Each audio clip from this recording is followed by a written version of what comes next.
اور اسی طریقے سے صحیح مسلم کی روایت کے مطابق نبی صلی اللہ علیہ وسلم نے فرمایا کہ لوگوں سن لو، تم جنت میں داخل نہیں ہو سکتے یہاں تک کہ تم ایمان لے آؤ، اور تم ایمان والے نہیں ہو سکتے یہاں تک کہ تم آپس میں ایک دوسرے سے محبت نہ کرنے لگو۔ اور فرمایا اولا ادلکم علی شیء اذا فعلتموه تحاببتم، کہ کیا میں تمہیں ایسا کام نہ بتلاؤں کہ جس کے کرنے سے تم آسانی کے ساتھ جنت میں داخل ہو جاؤ۔ صحابہ کرام نے کہا کہ اللہ کے رسول صلی اللہ علیہ وسلم کیوں نہیں، آپ ہم کو ضرور بتلائیں وہ کون سا ایسا کام ہے جس کو کرنے کے بعد ہم آسانی کے ساتھ اللہ رب العالمین کی جنت میں داخل ہو سکتے ہیں۔ اللہ کے نبی نے کہا صحابہ سن لو، افشوا السلام بینکم، تم آپس میں سلام کو پھیلا دو، تم آپس میں سلام کو عام کر لو۔ تم جب بھی کسی مسلمان سے ملو تو اس سے سلام کرو، اگر کوئی بزرگ اپنے کسی نوجوان سے ملے تو اس سے سلام کرے، کوئی نوجوان اپنے کسی چھوٹے بھائی سے ملاقات کرے تو سلام کرے۔ تم گھر میں داخل ہو تو سلام کے ذریعے سے داخل ہوا کرو، تم مسجدوں میں آؤ تو سلام کر کے آیا کرو، تم اپنا راہ چلتے وقت اپنے کسی مسلمان بھائی سے ملو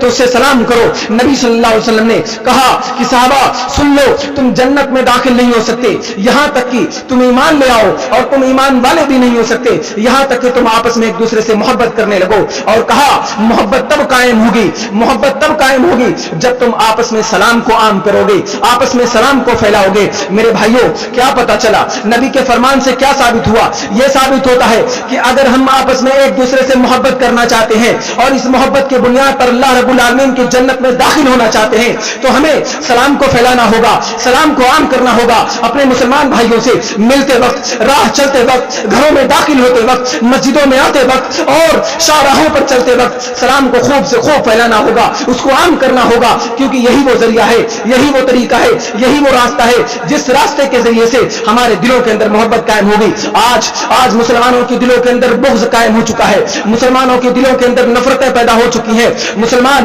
آپس میں ایک دوسرے کو قتل کرنے کے در پر ہے، مسلمان ایک دوسرے سے حسد کرتا ہے۔ ایسے وقت میں ہمارا یہ دینی فریضہ بنتا ہے کہ ہم سلام کو عام کریں، سلام کو پھیلائیں، کیونکہ محبت تبھی قائم ہوگی جب بغض ختم ہوگا، اور بغض تب ختم ہوگا جب سلام پھیلے گا، کیونکہ سلام کے ذریعے سے ہی محبت قائم ہو سکتی ہے۔